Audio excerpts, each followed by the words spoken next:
Desse dia, dessa quinta-feira. Estaremos aqui na palestra Rugidos e Amores Brutos, um encontro potente entre palavras, afetos e instintos. Hoje temos a honra de receber dois autores de vozes marcantes na literatura contemporânea. Micheline Verunski, conhecida por sua escrita visceral e poética, e Ayrton Souza, cuja obra explora os limites entre o humano e o selvagem, entre o amor e o abismo. A mediação fica por conta do premiado, escritor, ilustrador e nosso querido Roger Mello, que nos guiará por essa conversa instigante, onde literatura ruge e ama com força e delicadeza. Preparem-se para mergulhar em uma discussão que atravessa fronteiras do corpo, da linguagem e do afeto.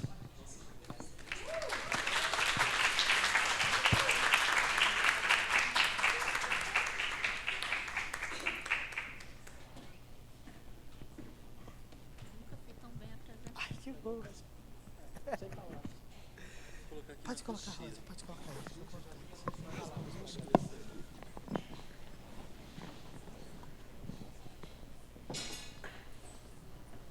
Boa noite, pessoal. Tudo bem? É fantástico estar em mais uma Flit, aqui com dois grandes, um grande autor, uma grande autora, dos quais eu sou muito fã, então não estou nem aqui acreditando na felicidade que é poder estar com vocês.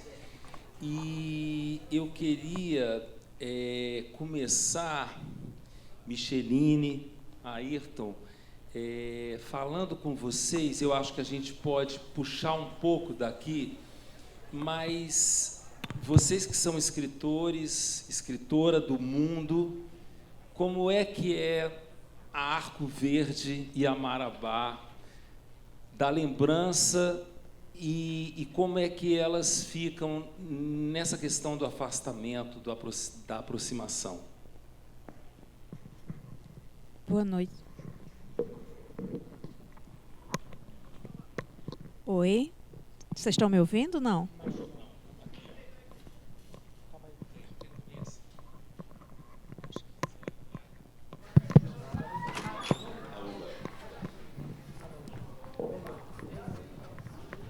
Está saindo som?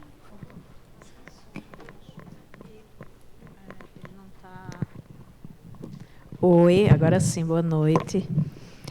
É uma alegria imensa estar aqui na Flit, estar em Tiradentes, estar com essas pessoas, com vocês. E que boa essa pergunta, Roger. Eu nasci em Recife por acidente, né? Porque muito cedo meus pais foram para Arco Verde, que é no interior pernambucano, a primeira cidade do sertão pernambucano. A gente chama Arco Verde de a Porta do Sertão, ou o Portal do Sertão. E é uma cidade, é a cidade que me forma, né? E que me deforma também. Foi nessa cidade que eu vivi a maior parte da minha infância, que eu vivi a minha adolescente e meus anos de juventude. Era uma cidade que não tinha livraria até bem pouco tempo atrás.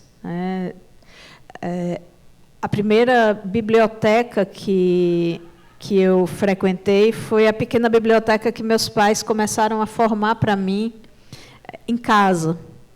Na escola também não tinha biblioteca, né?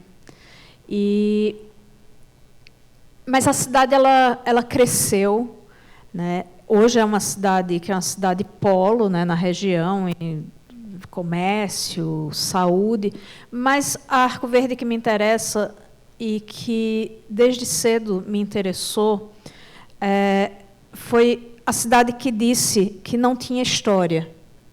Eu escutava isso na escola, eu escutava isso nas conversas, né? Arco Verde não tem história, Arco Verde não tem memória. E eu ficava muito curiosa com isso. Como é que uma cidade podia não ter história? Eu disse, mas, gente, como é que pode? Todo lugar tem uma história, todo lugar tem uma memória, e essa cidade não tem. Mas aprendi também que havia, sim, uma história que era contada em Arco Verde, que era a história das famílias fundadoras, né? Que João Cabral de Melo Neto, num poema, ele vai chamar, em relação ao Recife, né, as grandes famílias espirituais, as famílias dos fundadores. E, num livro que, sei lá, na década de 60, foi financiado pela, sei lá, Fundação Histórica Nacional, acho que teve uma coleção em vários municípios do país, né, que as cidades contassem sua história. Nesse livro que eu tenho até hoje, dizia duas coisas que eu até transplanto para um dos meus romances, que era Arco Verde não tem povos indígenas, e Arco Verde, a presença negra na cidade não é uma presença histórica. Então, nem tinha indígenas, nem houve escravidão na cidade. E eu, muito jovem ainda, eu ficava muito impressionada com aquilo, porque eu via nos livros da escola, eu via na TV, nas novelas, que todos os lugares contavam sua história e essas pessoas tinham representatividade. Eu não sabia nem que ali era território indígena, né, porque Arco Verde está num enclave que, de um lado, a gente tem o povo Chucuru, do outro lado, a gente tem o povo Capinauá, mais à frente tem o povo Funiô, e mais para o sertão a gente tem o povo Cambiuá, mas Arco Verde não tinha povos indígenas. E não tinha quilombolas. Então, quando eu estou na faculdade, eu faço faculdade de História, eu vou me interessar por essa não história, por essa história não contada, né? Por essa história invisibilizada. E descubro que, sim, que Arco Verde é território indígena, que há um povo que formou aquela história, mas que não tinha interesse que essa história fosse oficial, que é a história do samba de coco de Arco Verde, o fato de a expedição de Mário de Andrade ter passado pela cidade e ter recolhido material lá, o pessoal do reizado, os violeiros, que não é tão forte como em São José do Egito, que é mais no sertão, mas que também tem uma representatividade da poesia popular. Então, essa cidade ao revés, essa cidade que não é a cidade das grandes famílias espirituais, é a cidade que me interessa, é a cidade que me forma. E, de certo modo, ela está para o bem e para o mal em algumas das minhas histórias. Você saberia cantar um samba de coco? Eu sei que é pedir muito, mas é porque eu fiquei com tanta vontade de ouvir um samba de coco. Roger, você não Eu sabe, sei que você é compositora. Você não sabe o pedido que você faz, porque eu sou a pessoa mais desafinada do mundo. Não, mas você é compositora, você canta pra gente, vai. Eita, um pouquinho. deixa eu ver. Tem uma que eu gosto muito, que se chama A Nega. Quando eu vou para a minha cidade e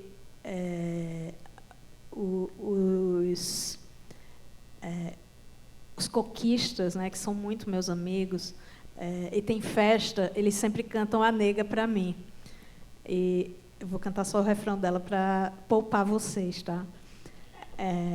O refrão diz assim: ô nega, você tá bêbada de liamba, toalha de renda engana, só se engana quanto tá. É uma coisa assim. Gente, só Roger mesmo para me fazer passar por isso. Ai, valeu a pena. Vai, Ayrton, vai. E Marabá? Então, primeiro... Eu sei que você mora em Marabá. Nasci e vivo lá. Então, primeiramente, boa noite a todas vocês, a todos. Eu queria, antes de mais nada, Roger, dizer que eu estou extremamente feliz de poder estar ao seu lado, e de Micheline, que, assim como grande parte dos autores, das autoras brasileiras, ajuda a gente a repensar esse país e a remodelá-lo sobretudo a partir do que a gente compreende de beleza e do que é o mundo e do que deveria ser o mundo. Então, muito obrigado pela oportunidade de estar aqui, sobretudo, perto de autores e autoras que eu sonhava em chegar perto, poder conversar, poder ouvi-los, porque foram essas pessoas que me fizeram chegar até aqui, onde eu estou. Eu queria abraçar todos vocês que estão nesse momento, em nome da minha conterrânea que está nessa plateia, Cristina Serra, a quem também eu fiquei encantado de poder vir com ela na van, e a gente já teve algumas trocas juntos. Então, eu abraço todos vocês que estão aqui em nome dessa conterrânea. E a equipe toda da FLIT, que é maravilhosa, assim, em nome do Igor Duarte e da Cristina, eu quero agradecer a equipe inteira. Bem, eu venho de uma situação que eu diria, ou como diria o grande escritor brasileiro Dalcídio Jurandir, eu venho da aristocracia do pé no chão e dos corpos seminus, ou seja, da extrema pobreza, de uma relação muito íntima com a pobreza. E Marabá é um espaço de fronteira, extremamente violento, sobretudo na década que eu nasci, foi a década de 80, e de uma família também muito extensa. E eu vim desse lugar, e fazendo um esforço muito grande de ser um sobrevivente desse espaço, porque, imagina, é um lugar... eu tive 2 irmãos assassinados. O último que foi assassinado foi com 10 tiros. Então, é uma tarefa muito árdua, era uma tarefa muito árdua se manter vivo, mas, sobretudo, chegar até aqui, nesse lugar que eu estou nesse momento. Para minha infelicidade, dessa extensa família, eu fui o único que cheguei até esse lugar aqui, né? Que para mim não é confortável, mas era o que me cabia até então. E então, Marabá é esse espaço de fronteira, um espaço extremamente selvagem, né? Porque é quase o fim do país. Eu fiquei mentalmente fazendo o mapa do Brasil, e é como se eu tivesse atravessado um pouco mais da metade do território para chegar até aqui, onde eu estou nesse momento. Mas a coisa que me trouxe aqui, basicamente, foram 3 coisas. Primeiramente, a escola pública brasileira, que, mesmo precária, mesmo enfrentando vários desafios,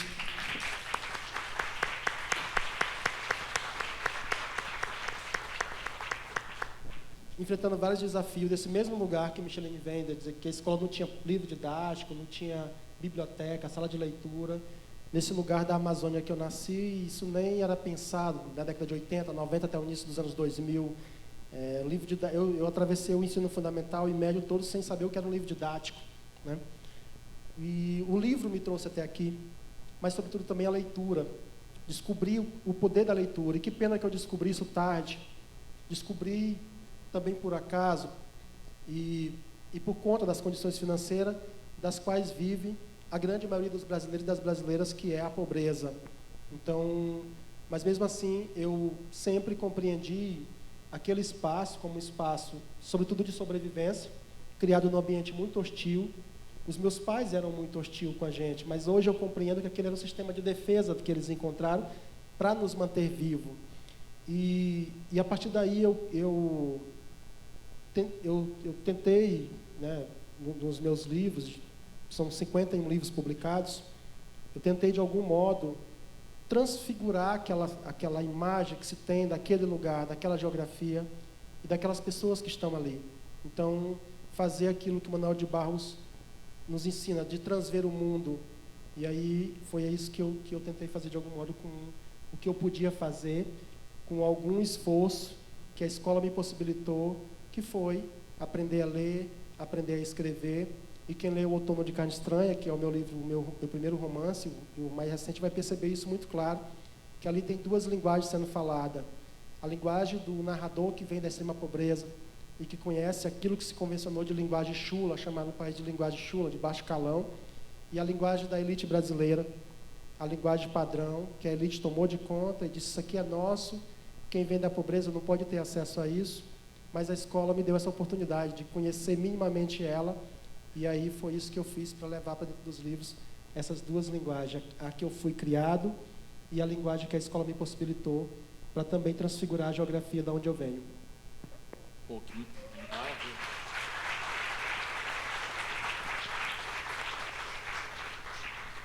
Eu fico ouvindo de vocês, quando a gente vê essa cartografia do Brasil, e vocês já ganharam o Brasil e o mundo, como é que vocês se relacionam dentro dessa primeira referência, que é uma referência que eu vejo que vai e volta e sempre vem falar com vocês?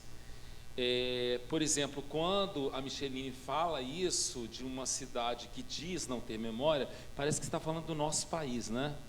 A gente... acabei de voltar do Peru, depois da Europa, e eu acho que ensinaram para a gente que a gente não tinha memória, mas ensinaram para a gente também que não era possível, com tanta violência, existir, né? Então, como é que vocês veem que...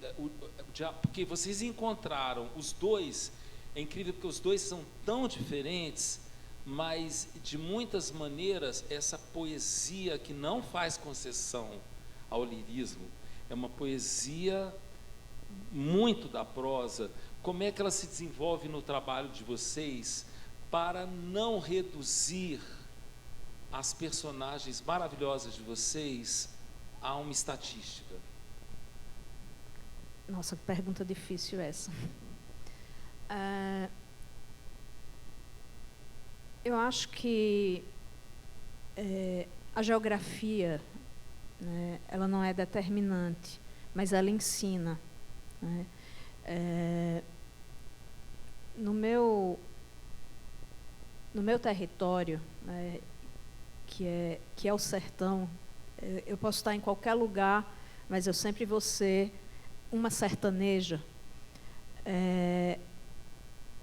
Em alguns momentos, a morte, ela parece reinante, né? Ela parece extremamente posta, né? Ela não abre concessão, porque você olha, você abre a janela de casa e você olha e a serra, ela está cinza. Não tem nada, o céu está parado e a serra cinza. E nada se move. E nada se move também nas estratégias, né, que a sociedade encontra para colocar minorias em seu lugar, né? Mulheres, indígenas, negros, pobres, né? Então, isso é uma coisa muito presente, né? E é muito violento. Tanto a paisagem, que a paisagem seca, quanto essa estratificação. No entanto, uma hora chove. E basta chover um pouquinho, basta garoar. No outro dia está tudo muito verde, está tudo muito lindo. E isso é muito impressionante porque são os ciclos de vida, morte e vida que são continuamente atualizados. E na sociedade também, a gente tem toda essa... É uma sociedade violenta, é uma sociedade patriarcal, extremamente machista, mas não é só uma característica do sertão nordestino. É uma característica do Brasil, desse Brasil do interior, né? Mas uma hora passa o maracatu, né? Na minha região não tem maracatu, né? Mas na zona da mata, sim. Ou passa o reizado, né? E aquelas pessoas que são tão espoliadas se transformam em reis e rainhas, né? Então, as coisas se movem também. Então, eu acho, eu não sei se eu estou te enrolando ou se eu estou te respondendo, eu acho que esse ciclo, né, que essa mudança, e são mudanças muito extremas e muito profundas, elas acabam me ensinando uma certa escrita. Elas não determinam essa escrita, né? Eu não quero ser determinista aqui, mas ela ensina, ela influencia, ela move essa escrita. Eu tenho um poema que está no Geografia Íntima do Deserto, que é o meu primeiro livro, é um livro de poesia, que fala justamente sobre isso. Eu não sei se eu vou lembrar ela de cor, mas ela diz algo assim: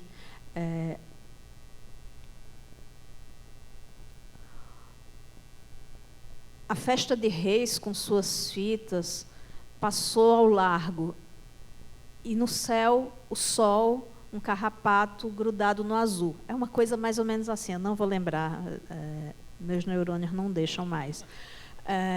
Mas é essa ideia de que tudo se move nesse lugar, né?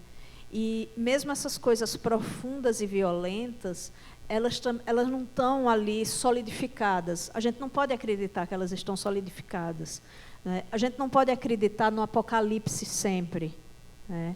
A gente tem que acreditar que depois do fim tem um novo começo. E é nisso que eu acredito, e é sobre isso que eu escrevo. Com toda dureza, com toda crueza, mas tem um sentimento de revanche, de vingança, que, de certo modo, move essa escrita. E se existe uma vingança solar, é essa que eu procuro. Fantástico.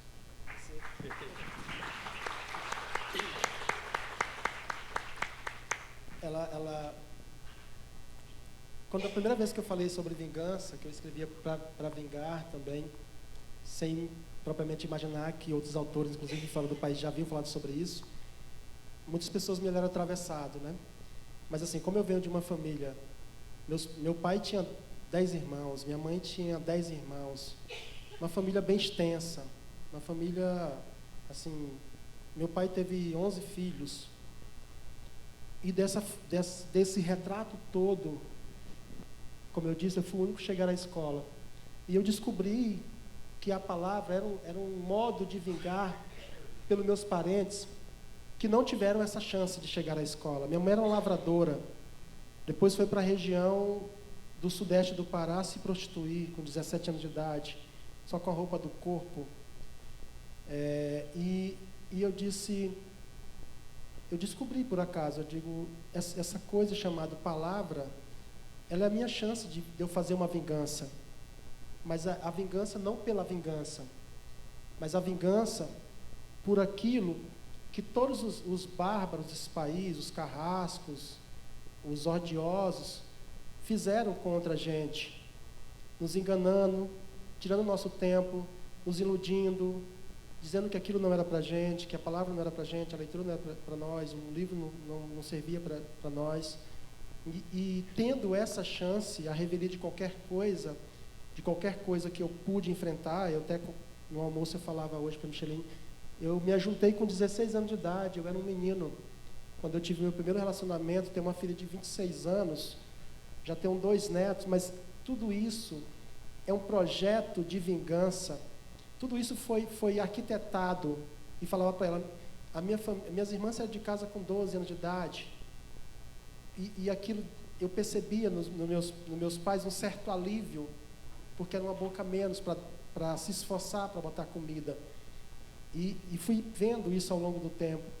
Então, cada vez mais, eu vou olhando para a literatura, para a palavra, como essa chance de fazer essa vingança pela minha mãe, pelo meu pai, que não aprendeu a assinar o próprio nome, pela minha avó, que não teve chance de saber como era o nome dela, né?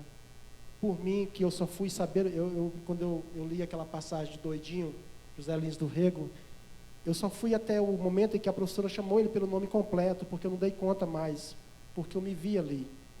Eu morei a vida toda num bairro na cidade de Marabá, que as pessoas não sabiam o meu nome. Eu tinha um apelido, minha irmã tem um nome lindo, Glauciene, mas o apelido dela é Preta, ninguém sabe o nome dela, chama ela só de Preta. A literatura devolveu o meu nome. A leitura me deu a possibilidade de hoje as pessoas no bairro que eu morei 20 e poucos anos, ninguém sabia meu nome. E hoje as pessoas olham para mim e dizem assim, esse aqui é o Ayrton Souza. E é isso, é a minha chance, era a minha chance de poder fazer essa vingança sentimental, essa vingança a revelia de tudo que foi produzido nesse país contra pessoas que vieram do lugar que eu vim. E eu vou tentando fazer isso até os meus últimos dias.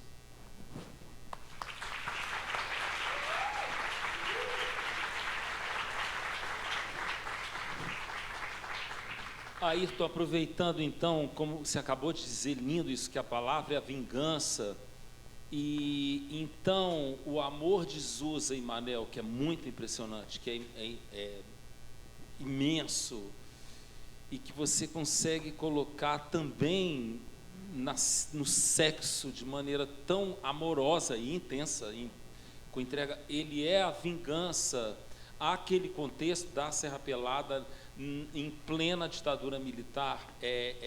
Essa é a vingança também? É exatamente isso. Para quem não leu o livro, o Outono de Carne Estranha, ele se passa no garimpo de Serra Pelada. Meu pai foi garimpeiro do garimpo, ele saiu do Piauí para ir para o garimpo. Minha mãe fugiu de casa do Maranhão também para ir para o garimpo. E eu tinha essa dívida.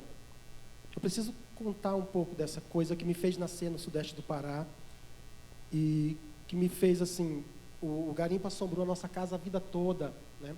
Meu pai virou depois um alcoólatra, um homem extremamente violento, assim, era um homem pacífico, mas com o passar do tempo, aquela ilusão de que eles receberiam a sobra, porque o governo federal enganou eles, na verdade o governo roubou eles, comprou a produção de ouro do garimpo, enrolou os garimpeiros, depois os garimpeiros descobriram isso muito tardiamente, entraram na justiça num processo que ronda até hoje, e os garimpeiros ficaram iludidos que iam receber algum dinheiro que eles chamam de sobra. E meu pai, nessa ilusão, assombrou a nossa casa inteira, a vida toda, até morrer.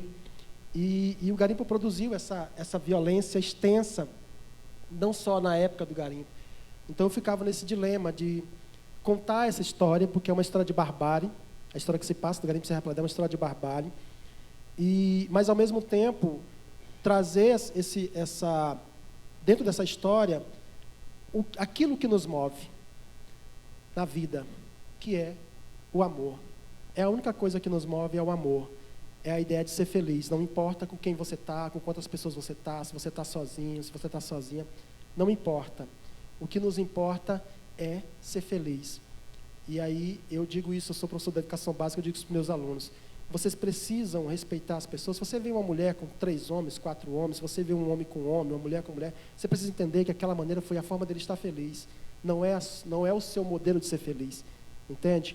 E aí, a história do Manel e do Zusa tem a ver com isso. No meio da barbárie, no meio do horror que foi o garimpo, não só o garimpo, mas o que ele produziu depois, além disso que ele vem produzindo até esse momento, dessa ilusão e dessa coisa, como eu disse, meu pai virou alcoólatra. Quantas vezes ele não bateu na minha mãe na nossa frente, e aí a gente vivia naquela situação todos os dias, naquele dilema, e aquilo era o resultado do garimpo.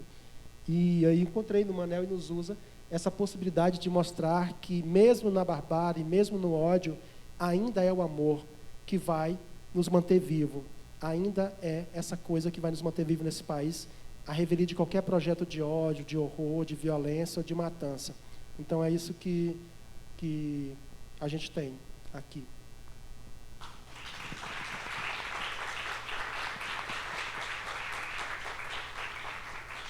Micheline, e na tetralogia do mato? Eu vejo, você falou das geografias, né? Elas é até um certo ponto, mas eu entendo nesse ambiente uma personagem também, nessas ambiências. O Som do Rugido da Onça é um livro magistral, e aí eu fico vendo você falando de Mártios, de Spix, Ararinha Spix, chama Ara Spix por causa dele, ao mesmo tempo essa desumanização das 2 crianças nesse processo. Como é que uma ideia ou um rastro de ideia chega na sua vida a ponto de se transformar nesse processo que vai se transformar num livro? Essa tetralogia, ela não nasce assim como ideia pronta, né?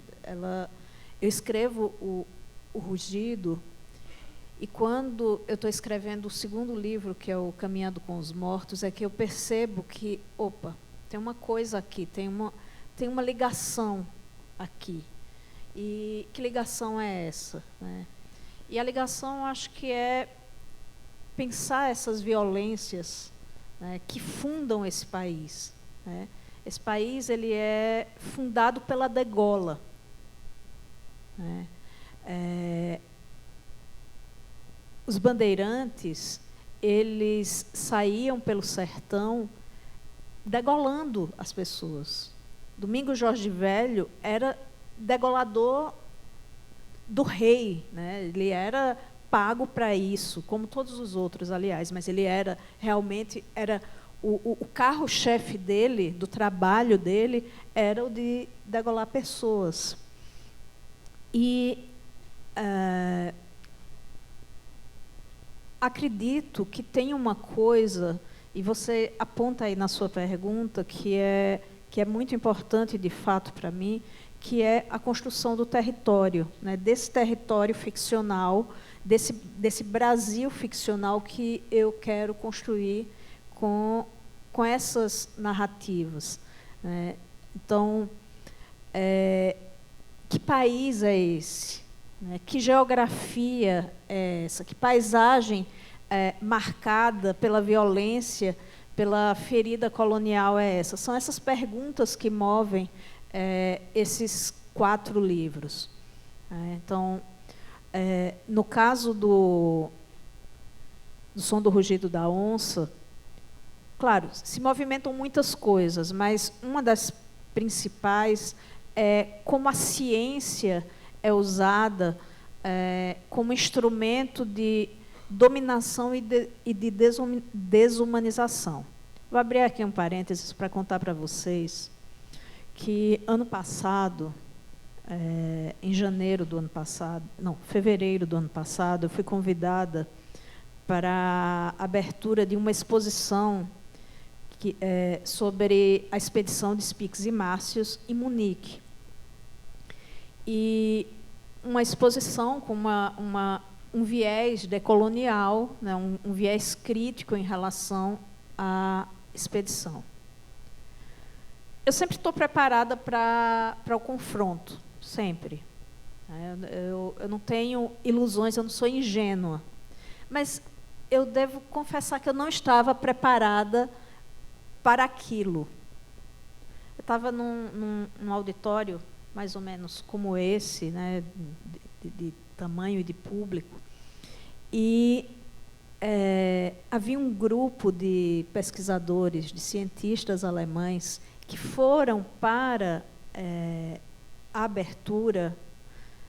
Eles não foram para dialogar, eles foram para causar.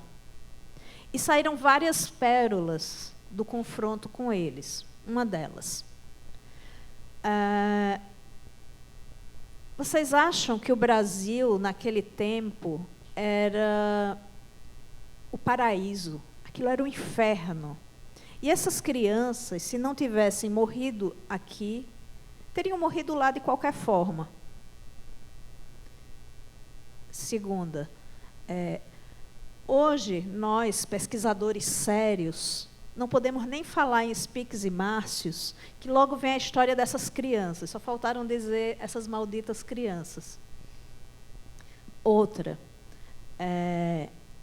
não é verdade que essas crianças foram sequestradas. É um termo muito forte para ser utilizado, até porque eles eram cristãos. Então, eu estava em 2024, na Alemanha, debatendo com um grupo de pesquisadores do século XIX. E isso realmente, eu não estava preparada para isso. Assim, preparada para o confronto, sim, mas preparada para esse choque de mentalidades. De gente, tinha uma pesquisadora lá que foi professora convidada da USP. Então, assim, gente que trabalha com esses cientistas, que trabalham com essa expedição, e gente que é levada em conta. Depois disso, depois dessa abertura, coisa de algumas semanas depois, a curadora foi extremamente atacada pelo sobrinho tataraneto de Márcios, que disse que estávamos difamando o tataravô, o tio tataravô dele. Isso diz muito sobre o mundo que a gente vive. Não por acaso, o Som do Rugido da Onça, ele está sendo traduzido em vários países, exceto na Alemanha.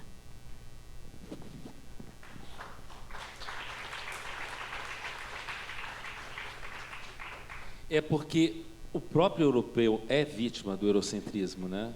Quer dizer, essas crianças podem ser desumanizadas, mas você não pode questionar o que daria, inclusive, mais complexidade também a essas personagens. Eu entendo, assim, o fato de você ficar realmente surpreendida com isso, né? Porque seriam países que, em tese, estariam trabalhando com esses temas. Mas o que eu vejo também é que, no compromisso com essas personagens, e fundo, eu também tenho fascínio pela personagem, palavra feminina, como falava minha amiga Mafalda Milhões, tudo que termina com agem é feminino na língua portuguesa, né?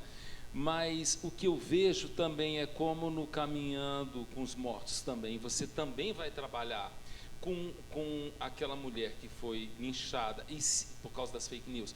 E de muitas maneiras, do jeito que as coisas estão acontecendo agora, a gente vai desumanizando as pessoas, porque amanhã aquela notícia chocante já passou. Então, talvez essa poesia, né, você fala que para ir da poesia para a prosa, para você foi um processo de descoberta dessa prosa, né? Mas você acha que aí também vai uma questão de tentar entender, talvez a arte, ela possa ser essa coisa que humanize as pessoas, quando tudo desumaniza? Ela tem que ser, né? A gente não tem escapatória. A gente vive num mundo que as leis que o determinam são leis que são para soterrar as pessoas, para soterrar as histórias. Mariana é mais do que um exemplo, né, de método. Não é acidente, é método. Não é por acaso, não é, enfim, não é sem querer. É método. É um método de apagamento, é um método de soterramento, é um método de desumanização contínua, né? Você abre hoje o noticiário. Se você não está deprimido depois de ler o noticiário, é porque você não é humano. A gente vive num mundo em constante ruína. Se a gente não acreditar que a arte tem esse poder, né, se a gente não der para os jovens, para as crianças, a esperança que só a arte é capaz de dar, então, assim, o que é que a gente vai fazer? Eu costumo dizer que eu sou uma otimista lúcida, né? Eu não sou ingênua, né? Mas eu também preciso não acreditar no fim, e nesse fim determinado pelos grandes poderes. Sabe?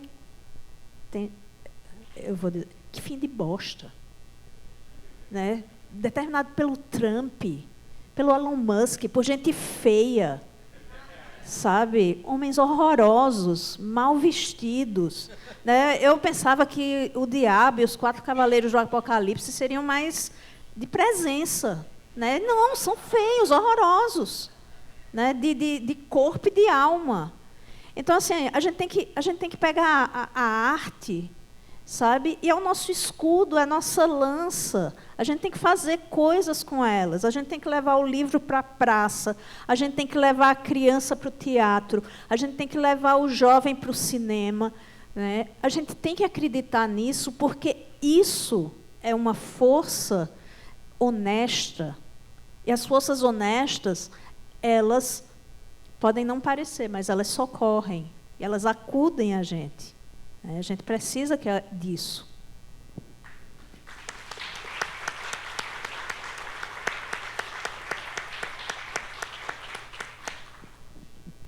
Oi. Boa noite. Eu queria perguntar para o Ayrton, porque a gente se conheceu há pouco tempo, né, Ayrton? E eu já estou aqui fascinada. Aqui. Achei lindo que você abriu falando do Dalcídio Jurandir, que é considerado o grande escritor paraense, mas ele é, sobretudo, uma voz do Marajó e de Belém. E você traz, a tua literatura traz esse pedaço do Pará, que é conhecido por nós que somos de lá, pela extrema violência. Você traz com uma força e com uma lucidez muito grande, realmente. E por isso que você é também uma voz do Pará que vai se tornar, muito rapidamente, uma referência da nossa cultura e do nosso Estado, eu tenho certeza disso. Que é também uma voz desse Brasil pisoteado, né? Eu queria só que você, como a gente está se conhecendo, eu queria entender um pouco mais, porque você passou muito rapidamente, como é que a leitura entrou na tua vida e o desejo de escrever entrou na tua vida e te trouxe até aqui, né? Obrigado. Eu comecei a escrever muito cedo, né? Muito entre os 12 e 13 anos de idade, mas sem saber exatamente o que era escrever. As situações que eu via na minha casa, o ambiente. Nós moramos por 20 anos numa casa feita de barro, que era cedida, não tinha piso. Eu lembro da minha mãe aguando o chão para varrer, que era de terra. Muitos anos depois foi que meu pai fez um piso grosso nessa casa. Então, eu fui para a escrita levado pelas condições da vida. Mas eu não entendia o que era escrever, não entendia o que era escrita. E aí fui escrever, né? Escrever sobre o cotidiano do que eu observava ali até então. Sem pensar também que aquele cotidiano é um cotidiano coletivo. Não é sobre mim, mas é sobre grande parte das pessoas que vivem nesse país, né? Que vem dessa relação difícil com a pobreza. Mas eu também não tinha dimensão disso, né? Não tinha nem capacidade intelectual para entender o que era aquilo. Sobre a leitura, eu virei um leitor muito tarde, também por conta da pobreza. A pobreza, eu acho que é a coisa mais covarde que existe nesse país, é a pobreza. Quantas vezes eu não vi minha mãe dormir com fome? Ela mentia para a gente assim, porque a gente só comia no almoço e o que sobrava da comida repartia entre todo mundo, mas ela não comia, na maioria das vezes. E ela dizia, eu perguntava para ela, a senhora não vai comer? Ela disse, eu estou sem fome. Mas não era sem fome, é porque não tinha para comer. E ela preferia alimentar os seus 6 filhos, os mais 3 que ela criou do meu pai, que a mãe havia abandonado desde pequenininho. E só depois eu fui entendendo aquilo, né? Por isso que a pobreza é essa coisa louca. Eu dormi a minha vida toda numa rede, para você ter ideia, Cristina. Até os meus 17 anos de idade, 16 anos de idade, dormia numa rede. E até hoje, com 43 anos de idade, para eu dormir, eu tenho que ficar me balançando na cama, porque eu nunca me acostumei a dormir na cama, e aí eu tenho que mexer o corpo como se eu estivesse na rede até eu pegar no sono, né? Então eu fico mexendo o corpo. Eu não sei como minha companheira, que está comigo há 22 anos, vai fazer 23 anos, ela suportou tudo isso até aqui, né? Que deve ter sido uma tarefa muito árdua para ela ter que suportar um cara se mexendo do lado para o outro a noite toda, até conseguir dormir. Mas, enfim, eu descobri a leitura muito tardiamente, e aquilo que você perguntava sobre a poética. Quando eu fui descobrir a leitura, eu já havia publicado vários livros, inclusive, né? E aí fui descobrindo a leitura e fui me espantando cada vez mais com a palavra, com a força da palavra, com a força da linguagem, e fui lendo, ao mesmo tempo, muitos autores, muitas autoras, chegava a ler 5, 6 livros de uma só vez. E nessa insanidade de dizer assim, eu preciso recuperar aquilo que eu não tive, aquela coisa que eu não tive. Que era, claro, era um ato ingênuo, muito ingênuo, porque não tem como você pegar um leitor que começa a ler muito tarde e um cara que começa a ler muito cedo, né, entre os 5, 6 anos de idade, 7 anos de idade, mesmo que eles leiam o mesmo livro, mas a formação mental é uma outra coisa, né? Aquilo que a Ana falava aqui, nas 2 vezes que eu tive a chance de ouvi-la aqui, que foi lindo, né, esse repertório, ter essa chance de chegar até ali, ter essa abertura e compreender, ter essa chave dali. E eu só fui ter essa chave com quase 30 anos de idade. Eu fui ter essa oportunidade de entender que a leitura era aquela coisa que faltava para a minha vida, justamente para também completar essa humanização que você faz referência. Esse projeto de desumanização, e a leitura foi o que me trouxe de volta para a humanização. E aí eu consegui, através, claro, como eu disse, da escola pública brasileira, depois, mais tardiamente, da leitura, exatamente conseguir o que eu jamais imaginaria na minha vida. Um prato de comida, comer qualquer coisa que eu quisesse comer, ter condições para isso. E que pena que a minha mãe não sobreviveu para ver isso. Ela morreu muito jovem, morreu com 50 anos de idade, né? E que pena que ela não está aqui para ver que a gente conseguia vencer. Mesmo com toda a luta, com tudo o que poderia acontecer, poderia vencer. E aí eu queria dizer para ela assim, a gente conseguiu. Foi difícil, foi muito difícil, mas nós conseguimos. Mas eu não tive a chance de fazer isso, infelizmente.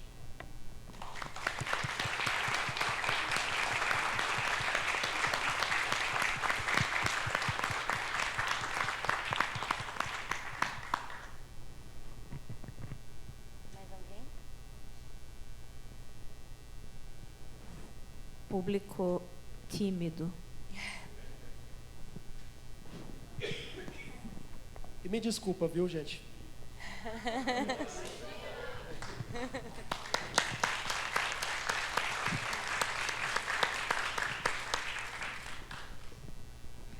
Perguntar uma coisa para vocês. Eu estudei no colégio tradicional daqui de São João del Rei, né, de freiras, e a história que contavam no Brasil para a gente, hoje eu não reconheço.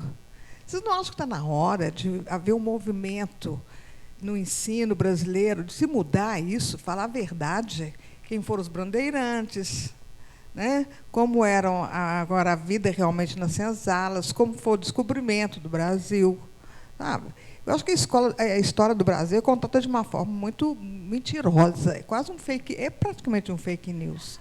Você não está achando que está na hora de mudar isso? Falar a verdade? Mas eu acho que está mudando.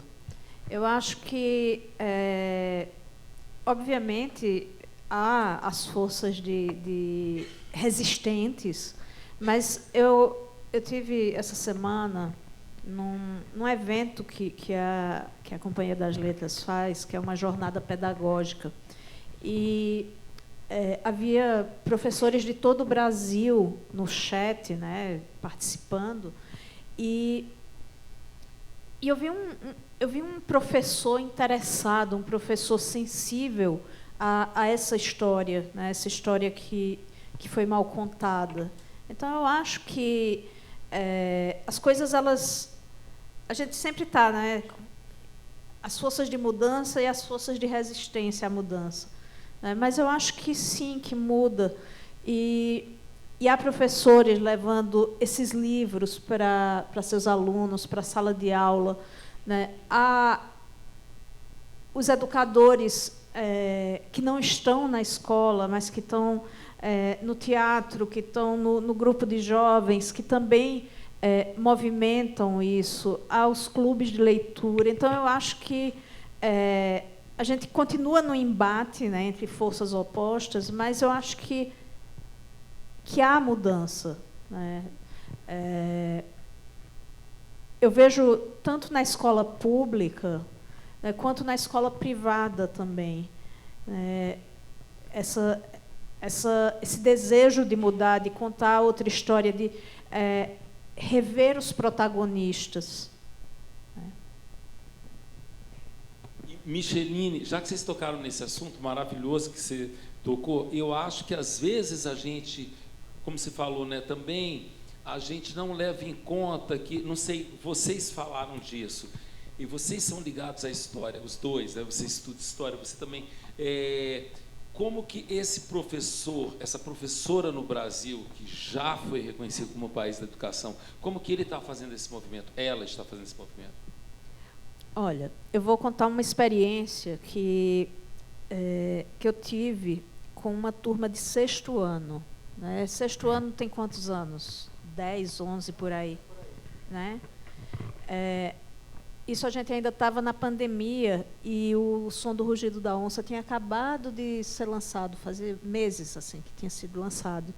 E eu fui convidada para falar sobre o livro para uma turma de 6º ano. E eu disse, gente, será? E o que foi que os professores fizeram nessa escola? Eles pegaram o livro, obviamente, é um livro complexo, né, para uma criança. Né? Mas o que foi que a professora de português e o professor de ciências, não foi o professor de história, foi o professor de ciências, eles pegaram trechos do livro, leram com os alunos. No caso de ciências, trabalharam as questões relativas à fauna e à flora, e a professora de português trabalhou personagem, trabalhou esses lugares, né, da narrativa, diálogo e tal, e me chamaram para falar. Né? Eu falei com 2 turmas de 6º ano e eles tinham perguntas incríveis, perguntas muito, muito bem elaboradas. Então, esse é um exemplo. Eu acho que os professores, os educadores, eles conseguem reinventar a roda. Né? Eu tenho uma amiga professora que ela queria tratar... Ela estava me contando isso faz algum tempo, que ela queria tratar das questões do latifúndio, né, e como o latifúndio impacta as relações e a exploração. Uma professora de história. Ela montou um Bumba Meu Boi com os alunos. Né. Então, acho que tem uma criatividade na escola. A gente é muito crítico, né? A escola não faz, a escola isso, a escola aquilo, mas a gente tem educadores, professores brilhantes que estão aí nadando contra a corrente e fazendo coisas incríveis na escola. Né? Agora, lógico, a gente está num momento muito complexo do mundo, né? Em que a literatura, em que a arte está num embate com coisas que foram feitas para viciar e destruir o indivíduo. Né? Então, é uma luta desigual, totalmente desigual. Né? Você lutar contra essas forças. Eu acho que a gente tem... Quando você não pode com o inimigo, a gente se infiltra. Né? A gente é aquela plantinha... Ano passado, eu fui para Cachoeira, no interior da Bahia. Tem uma feira literária linda, linda. É a Flip da Bahia, é a Flica. E Cachoeira é uma cidadezinha muito linda. E eu saí como eu saí hoje, eu saí perambulando pela cidade e eu dei de cara com um mosteiro colonial. E entrei, aquele negócio vazio. Não consegui entrar no mosteiro, que ele estava fechado, mas entrei no pátio. Quando eu olhei para cima, assim, tinha uma torre. A torre estava meio assim, rachada, e estava saindo uma árvore, um arbusto, sabe? Então, eu acho que esse é o nosso papel. A gente tem que se infiltrar. Né? No Caminhando com os Mortos, tem uma epígrafe que eu gosto muito, que é: se Deus é grande, o mato é maior. Eu acredito no mato, nessa capacidade que a gente tem de ser mato e de se infiltrar nas frinchas, nas frestas e sair derrubando tudo. A gente vai conseguir, eu acredito. Precisamos finalizar. Precisamos encerrar, infelizmente. O Ayrton só comenta e a gente já tem que encerrar, né? Infelizmente, porque essa conversa aqui está espetacular. Queria agradecer muito, você pode falar aí, mas é porque eu acho que assim, o alto nível também é esse mergulho num Brasil muito mais complexo do que eles, um Brasil cheio de histórias, né, que acredita também não ter, né? Eu acho que é tudo isso e que vence pela vingança da palavra. Eu vou só mais uma vez agradecer a vocês por essa escuta maravilhosa. Muito obrigado. A Flit, por essa possibilidade de estar aqui do lado de vocês dois, que eu admiro muito, e também do lado de tanta gente maravilhosa que nos ensina a repensar esse país através da palavra, da leitura, do livro e das literaturas. Então, mais uma vez, muito obrigado por tudo. E vamos nessa, como diz um dos meus personagens. No romance Outono de Canestrã, tem o personagem que perdeu o companheiro, que ele foi assassinado no garimpo. Ele diz uma frase no final do livro: até que a morte nos separe. É isso. Boa noite.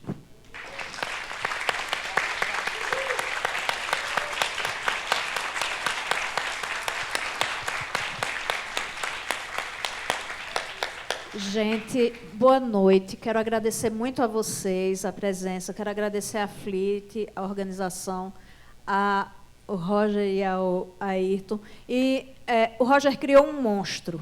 Ele não sabe, mas ele criou um monstro. Então, eu vou convidar vocês a cantar um samba de coco que eu lembrei aqui. Então, eu canto e vocês respondem Noé, Noé, tá? Então, Noé, Noé. Então, começa assim. A barquinha de Noé, Noé, Noé, 7 anos que andou, anda no mundo vagando, ainda não descarregou, Noé, Noé, mas a barquinha de Noé, Noé, Noé, 7 anos que andou, Noé, Noé, anda no mundo vagando, Noé, Noé, ainda não descarregou, Noé, Noé, e eita lá que deu um tombo, e do tombo ela gemeu, e no balanço que ela deu, chegou na pedra, parou. E deu um tombo, e no tombo ela gemeu, e no balanço que ela deu, chegou na pedra, parou. E a barquinha de Noé, 7 anos que andou, anda no mundo vagando, ainda não descarregou. Você é o culpado.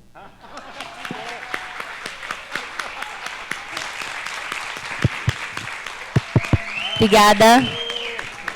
Muito obrigada a presença de todos e todas aqui. Encerramos hoje a programação do 2º dia da Flit, que vai até domingo. Fiquem todos convidados para voltarem. Boa noite e muito obrigada.